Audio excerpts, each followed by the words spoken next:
Daling para pangeran Ngastina solahe wiragane kaya singa nebah. Sigra mangsan lumampah nut irama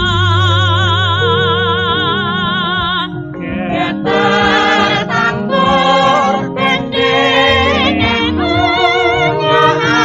hukum suling sesauran salon reta tekniki sigra mangsa lumampah nut irama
Sumyung swaraning wadya kang lumampah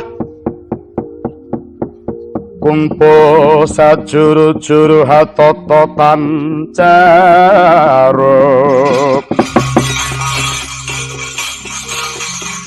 dan niramet warna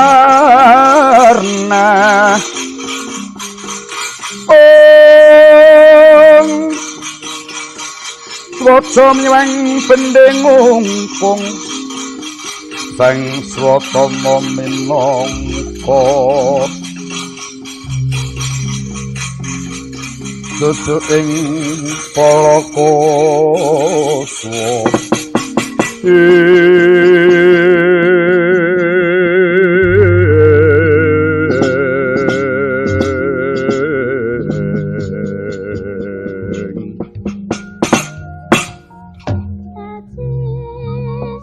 wis bidal sagung para Kurawa maneka warna sandhangane Crandra kaya kembang staman ana kang nitih turangga ana kang nitih Dewi Pangga ana kang nitih Joli Jempana Tandu Pedhati Tatan Gari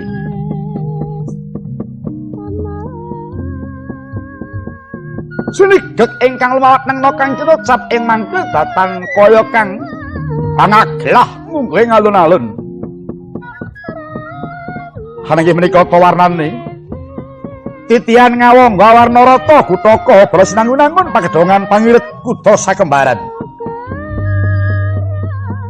Padha gedhene padha sektine apan turangga saking tanah Margawati. Dandananing kareta sedaya sarwa rajaning tosan.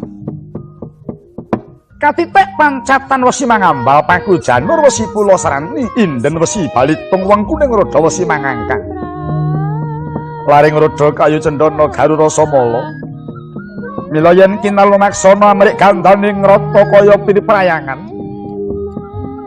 pagedhonganing arata nirupaning cindhe wilis kang kinarya wengkune ping pintu kencana moya pinatik mirah mutiara inten jumurut binesti regini ingkang akarya parengganipun mila lamun kasarating Diwangkara pating klebyar pating palancur yayah Kartika wasilih pernah sandhanganing kuda apos buntut Pusparaga lapak Baludrarata kakalungan mas ing karinengga turangga kekalih kena dinandhelake ning Rana Madyalaga tau kata sisip jembaring sumusup kukusing Sendawa datan tumamaing baraja tapak aluling apandhe sisaning Gorinda tanapi tetaning gigir kusir wis nyandhali selawan sambuk kenek sigara mapan ingkang dumunung jroning Sulandara nggih Nalendra Ngawangga ingkang sarimbit lawan Begawan Druna kusir sinasmitan sigara denyeblake sambuk Punadung kaping puneng sambuk ing mangke dupi kenging pok gantaning turangga mampung lampahing rata yayah Prabangkana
miat langening kalangiman aglara pandamuncar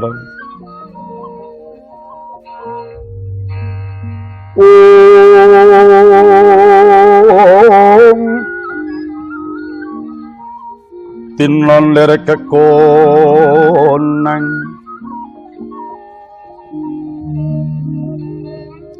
suram sorote tanpa padang ka sor lan pacare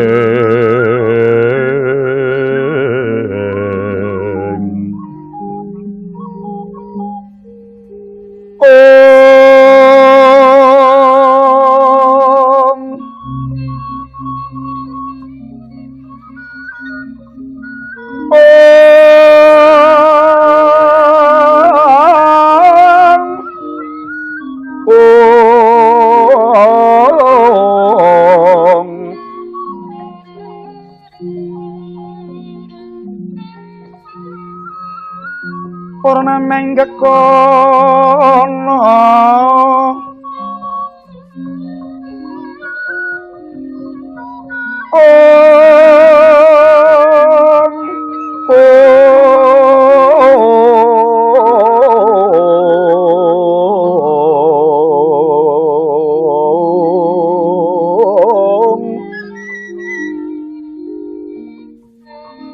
dasari mongso katiga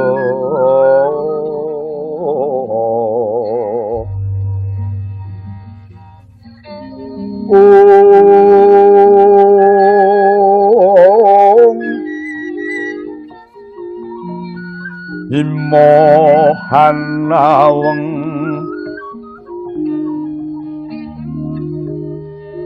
ing ujung ancala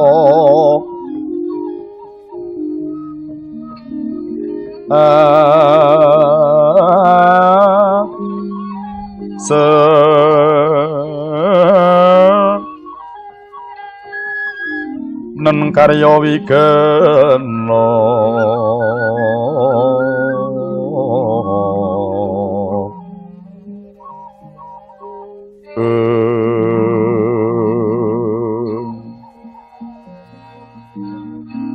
miwah sining wana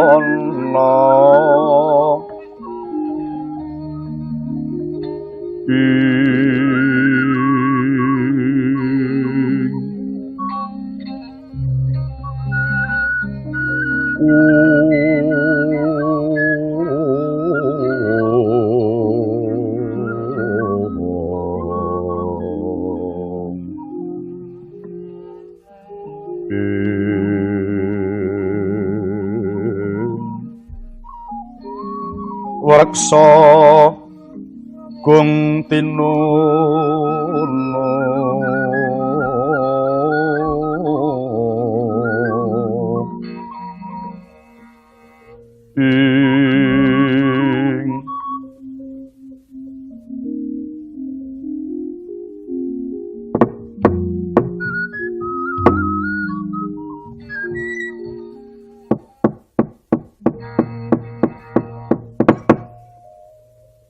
sampun bidal Purwadya Bala saking negari Ngastina.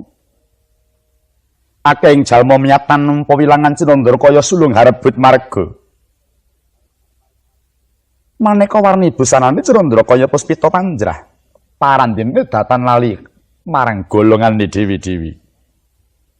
Ingkang abang kumpul padha reta Cinandra kaya Giri Pawaka, Giri Gunung Pawaka, Geni Panyayah Wukir Kawalagan. Kang ireng kempal samya kresna Cinandra kaya dandang mungging pasetran. Kuning kumpul padha jene Cinandra kaya podhang raton dening kang putih kempal sami seta. Candrane pindha kuntul neba ler-leran. Kang ijo kempal sami wilis Cinandra kaya tandur kang maksih gumadung. Kerap yai watang agathik kerincing kendali kabarung pangri ing kuda pengempreting dipanggo. Binarung swaraning poksur tambur tong-tong grit mawuran. Lamun kapiyarsa pindha gerah kapat. Kumlebeting bendera rontek lelayu mbul-mbul ing ngakasa Cinandra pindha mbak ing Jalanidi. Nalika semana bidaling para kura sami dumugi Jawi Rangkah, lerem sawetawis sangya para Kurawa. Sinigek ingkang masanggrah nengna kang minulus. Ing mangke datan kaya kang ana madyan ning praja Sang Yaksendra pinarak lenggah hanggung bujana majemukan.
Sasananing raksasa wujud negari kang jembar persasa tanpa pagut sinebat nagari Guwa Silomangling. Eling-eling ratune sugih mila datan moka lamun to becik negarane. Lamun dalu kaya rahina labet kateng sosotya kang minangka rerenggan katitik. Sarasah lan bebatur panasdaya wakik wilis linis pita gegapit wungu lir kuwung-kuwung angawengi wanguning kembang-kembang kang jinembangan sami.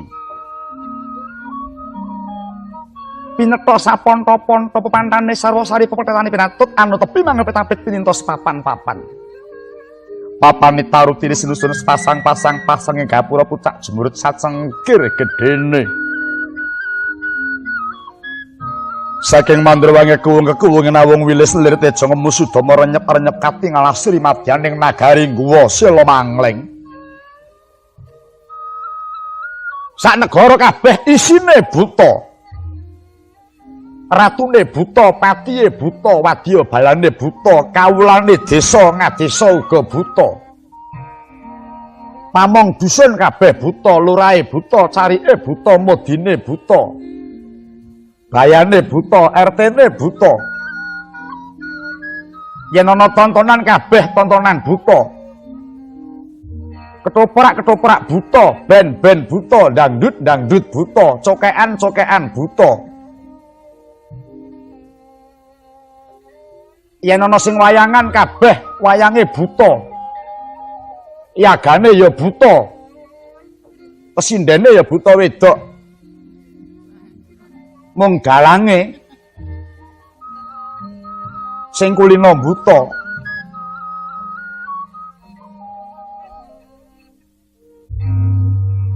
Sapa ta ingkang mangreh madyaning kraton Gawa Sila Mangleng nggih menika ta Sang Yaksendra kang hajejuluk Prabu Jata Gimbal. Ya Prabu Jata Yaksa. Gedene sak Prabata Siwi. Candraning Sang Yaksendra netra kaya srengenge kembar grana kaya cantiking baita. Tutuk menga kaya lawanging guwa, jata mingis kaya pedhang ninigan. Waja kaya parang curi. Mudhal rikma gimbal dene daladul tumumpang gigir dawane nglawer tekan wadidang. Ulune ngasta Cinandra kaya taruh kang tuwuh ana ing perbata katingal diwut-diwut. Yen segu kaya gluduk, yen petak kaya gelap ngampar. Wahing kaya ban bledhos. Wetenge kluruk wae kaya gluduk.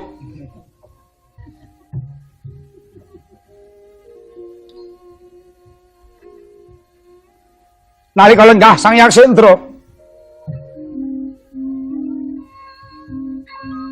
kahadep lawan kadang kinasih kang amijil taruna, wujud yaksi kesesilih Dewi Jata Gini. Mowek salirane ndemenakake yen sinawang. Mowek salirane ndemenakake yen sinawang. Jangga mengandhap gandrungake. Mung kuciwane apaes yaksi parandene. Aja demes sipating yaksi. Sekti Mandra guna prawira jayeng palugon. Mila dene ringi dening kabeh para wadya negari Gawa Sila Mangleng. Sumambung pungkur warangkaning Sang Yaksendra. Ugi wujud Detya kekasih Kuyana Patih, Detya Kala Tenung Teluh Braja.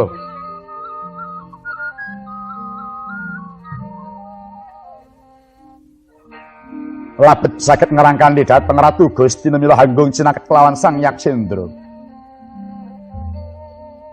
Nalika wau Prabu Jata Gimbal lan Dewi Jata Gini nembe ke taman Kunjana Papa. Kunjana edan papa loro. Sang Yaksendra kasmaran marang satunggiling wanodya. Wondene Dewi Jata Gini kasmaran dhateng satunggiling satriya parandene dereng kawadaring akeh mangkono wijiling pangendika ingkang dereng wiya sing kathah.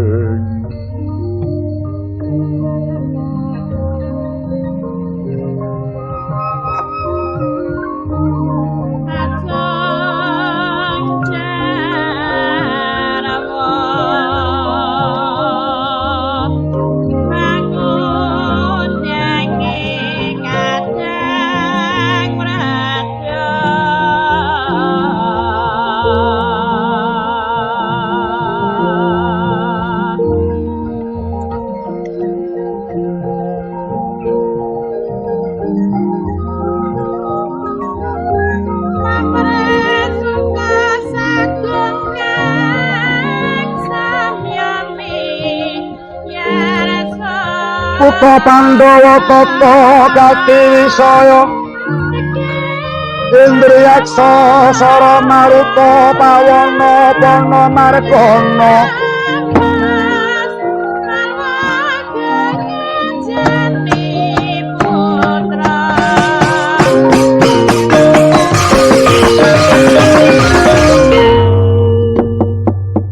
Yaksa Kurarupa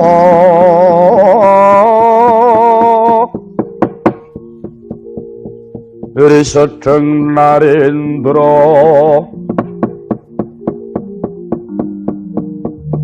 Yaksa lalaku kan mawolengkang gambira marang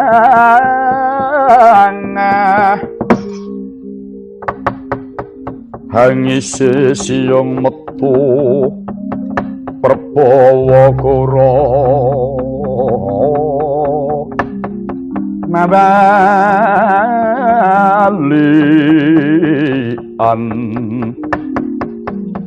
lesus lan prakampa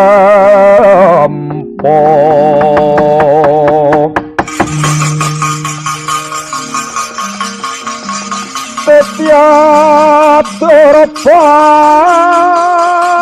larasa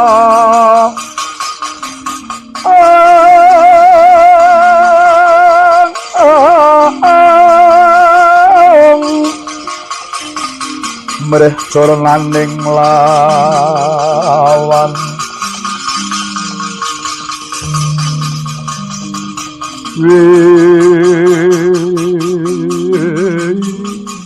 ora triro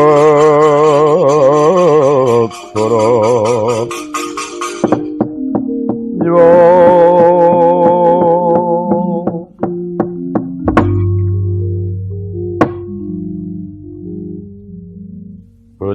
bojleng iblis laknat padha jek-jekan wong titi wang kala lutura manik ora njol dewaku adikku wong denok debleng yayi Jata Gini kawon wonten timbalan ingkang adhawuh Kaka Prabu miji dhateng Paduka kula pun Jata Gini marmo siadin tak piji marak ana ngrasaning pun Kakang aja dadi kageting atimu Yayi. Kula nuwun inggih Kaka Prabu kemejut yumitir carupara kaliyan maras dupi kula tampi timbalan Paduka Kaka Prabu. Wangsa sungkem kula mugi kunjuk wonten ing sandhaping pepada Kaka Prabu. Mbak tompo banget panayimaku sira ngaturake pangabekti pangestuku tampanono Gini. Kula nuwun inggih sangat anggen kawula mundi saengga jimat paripih Kaka Prabu. Patih kala tenung teluh braja. Kula lelakon lun wonten timbalan ingkang dawuh sinuwun miji abdi paduka ing kepandian. Jeneng ingsun durung bisa paring dawuh karo sira Patih, mula prayogakna dihinanggonmu ngadhep Patih. Kados boten kirang prayoga anggen kula ngabiyantara wangsul kula ngaturaken pangabekti mugi kunjuk wonten ing sandhaping pepada sinuwun. Mbak tampa gawi gedhening atiku. Bali marang sira Yayi Jata Gini. Kawula nuwun inggih wonten dawuh Kaka Prabu. Selagamu jroning Sabtu hari iki tak pirsani kaya beda karo saban-saban. Menawan kowe ora gelem mangan yen bengi angel nggonmu turu. Apa kang mok pikir Jata Gini? Yen pancen kowe duwe penyuwun waton aja ngudhun kilintang lan rembulan pun Kakang saguh minangkani apa kang dadi penyuwunmu. Duh Koko Prabu Jimar punden kula inggih paduka pinangka wakilipun Sudarma kula. Menapa saking mboten dadosaken dukaning penggalih bilih paduka badhe munjuk. Adhiku mung siji kuwi kang tak lela ledung. Ora niat aku bakal paring duka karo sira, Yai. Kawula nuwun inggih Koko Prabu. Monggo keparenga paduka petang umur kula menika sampun pinten Koko Prabu? Yen ndak itung kanthi driji kowe karo aku iku kaote ora akeh udakara wis umur 20 taun. Tobat. Kula sampun umur kalih dosa taun nanging kenging menapa dene kula menika kok dereng sami kalian yaksi-yaksi sanesipun. Mula sakadang kula sakbarakan kula sampun sami ngemondong putra. Parandene kula dereng Koko Prabu, mari batos kula Koko Prabu. Sak temene akeh kang padha nglamar karo kowe, Yai. Akeh para satriya ing kraton kene kang padha nyuwun marang Yai pengin bakal digarwa. Nanging yektinipun Kakang durung nampa sabab durung krungu kang dadi aturmu. Yen pancen wektu iki Siadi kepengin bakal winengku ing kakung. Mung kari milih akeh buta kang padha antri kepengin arep mundhut garwa kowe. Koko Prabu, menawi kula menika dawuh kaliyan raksasa sampun pinanggih limrah. Sing tok karepake kepiye? Estanipun jagat menika mboten wonten ingkang dados gegantilaning manah kula. Namung kajawi satunggiling satriya ingkang dados pujaning ati kula Koko Prabu. Satriya ngendi? Kula nuwun inggih mboten wonten sanes namung kajawi pamadyaning Pandhawa satriya Madukara ingkang kasih Raden Harjuna. Menika ingkang saged ngremuk-ngrempu dhateng batos kula duh Koko Prabu. Nadyan kula dereng pinanggih piyambak namung kula sampun ngertos gambaripun. Nyata endah sanget piyayinipun duh Koko Prabu. Mbok menawi sampun jodoh menawi dawuh kaliyan kula Koko Prabu. Inggih satri ingkang pawakan kados ngaten ingkang kula padosi mboten kelemon, mboten kekuron. Namung dawah sedeng inggih menika ingkang kula padosi Koko Prabu.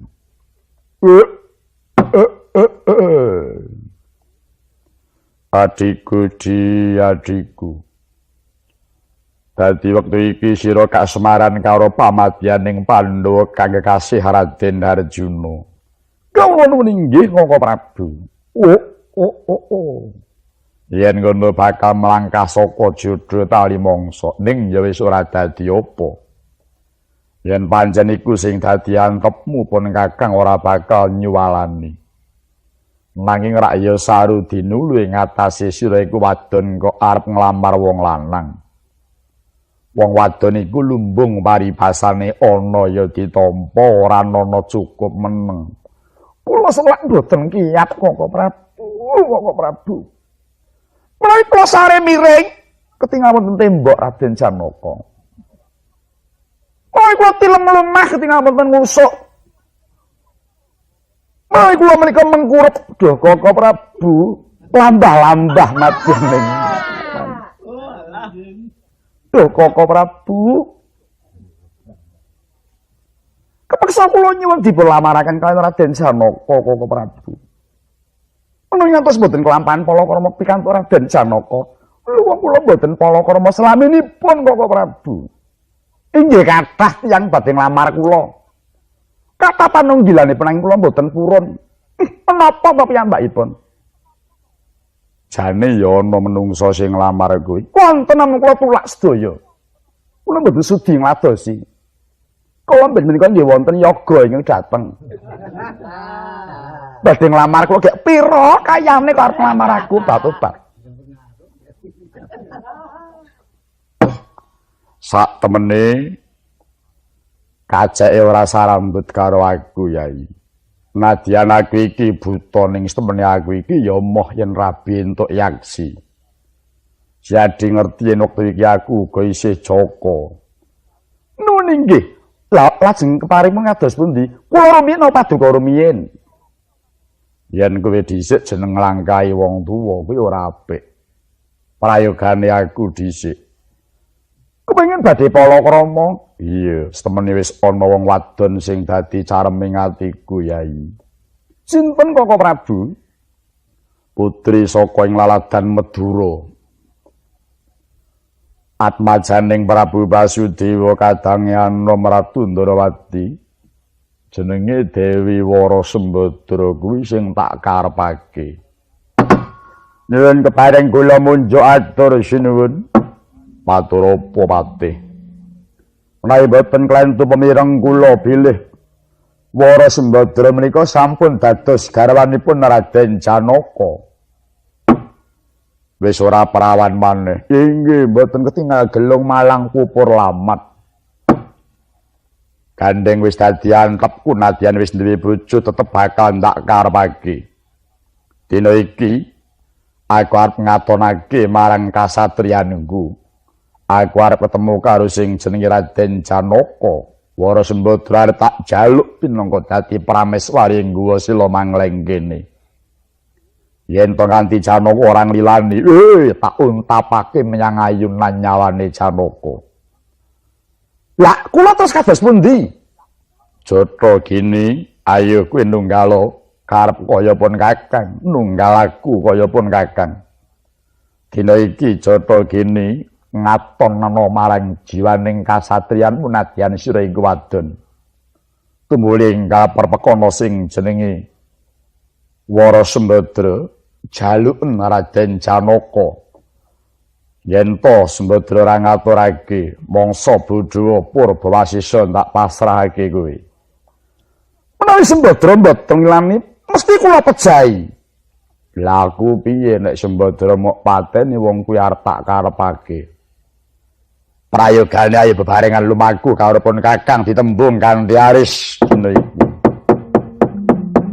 Putra Pandhawa tata gati wisaya Indriyaksa Sara Maruta Pawana Bana Margana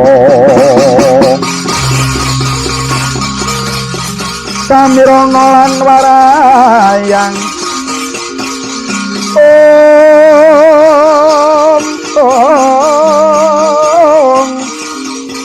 Ponto banyu wisikan magulingan limo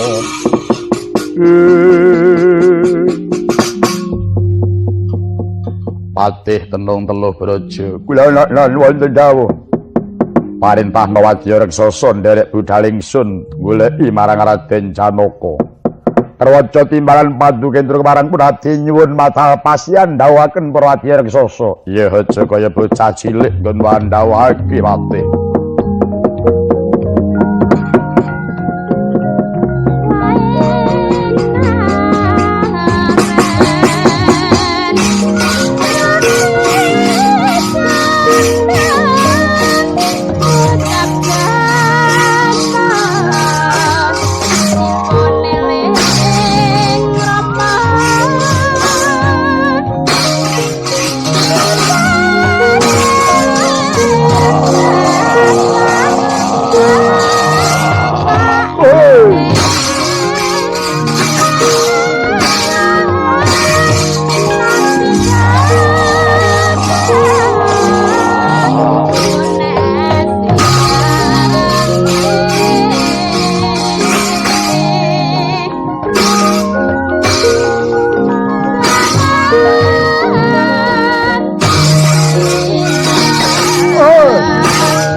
Sekan jroning kewuh mandekata nguntlang pedangipun kang kataman drojo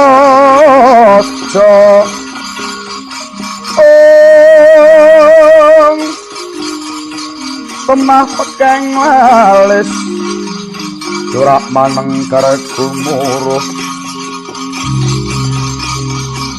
Jaya hamba korapa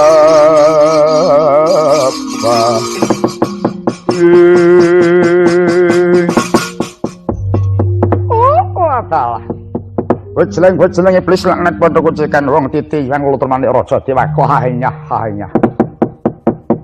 sawetara nggon kula malajaga ing karaton Gawa Sula Mangling ana marga kemareng kowe barisan gelar sepapan waduh bedil kaya parasitum manggapak kaya jati ngarang banyu mekar kaya jamur barat keparat iki sanak mandek aku bakal takon kawan kowe iki sanak ngendi pinang kamu sapa aran marep mlaku nyang ndayo ngaku kumawan janggu sing raksasa iki eling-eling sipating buta-buteng betah ngane ya buta kudu murang tata ing atase takon ninggal marang kasusilan keparat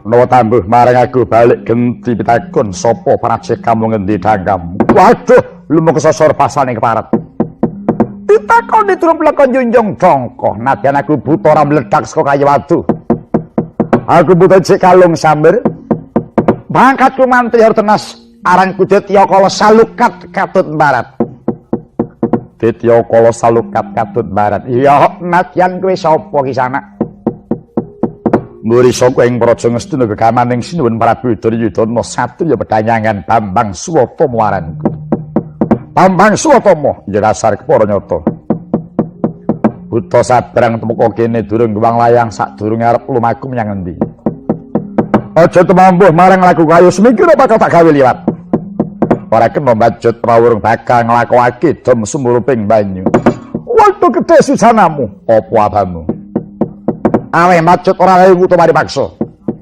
yen ora semingkir aja takon dosa hana buta mulih mung karyaran dadi nyareng mangsah nyoka kiri-kiri ler prapata kawula karabyan manguwuhing mungsuh minto terus sumbar Atoto taruk kajang gebruk santolo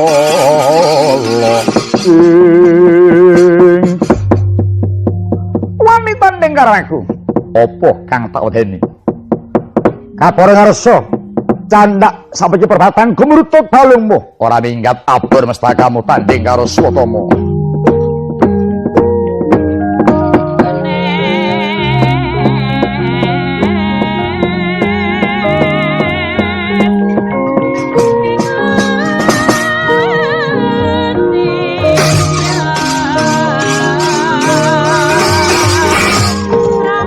Setyo nyareng mangsah nyoka kiri-kiri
Awas.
Langga surika mradalu sesmuku Aswatama.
Kiraka nyuwun mantu Kiraka.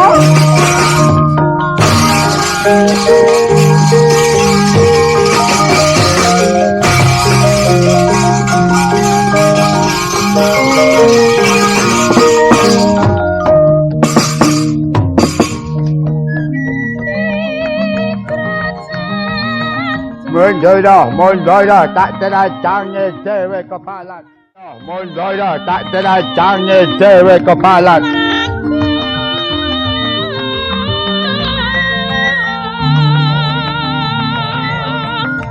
Tentu kaya dewe.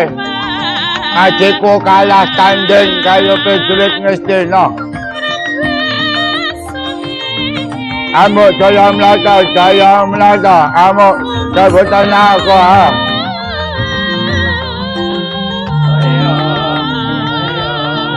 Sopo magut palagan. Betakon kaya aku, seneng aku, tetaya kaya pedut segala aku ha. Pedut segoro, ya. Yang kowe coba Raden Kartomarmo. Aja macam apa dijayo ngeblo bayang ora bakal tak ngalon tak tanding kaya kowe ha. Aja tak Pak Sumbar maju tanding ngono iki.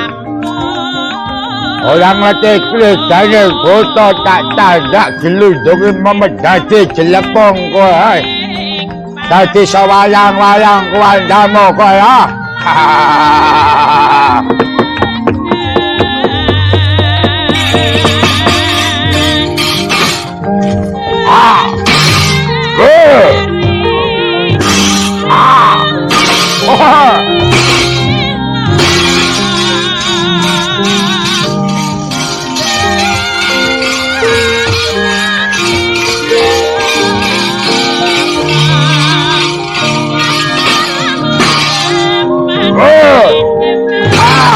mate kowe ah.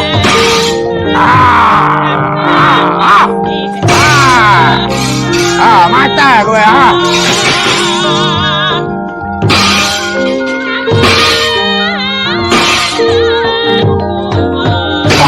Sayang.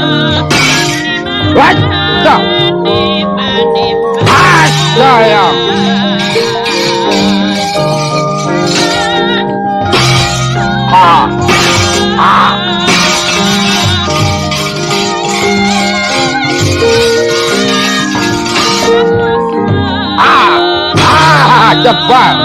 Cepat kamu kelundung kau memek kau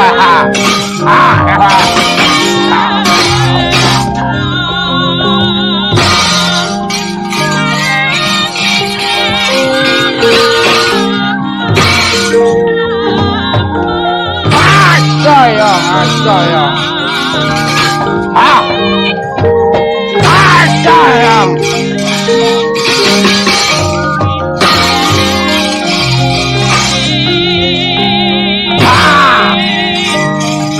lah oh sayang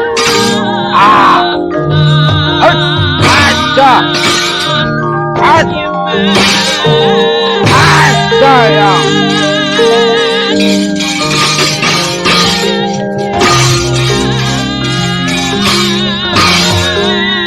aja kowe semakan tibane bejo mahalam lada Yesus ngopo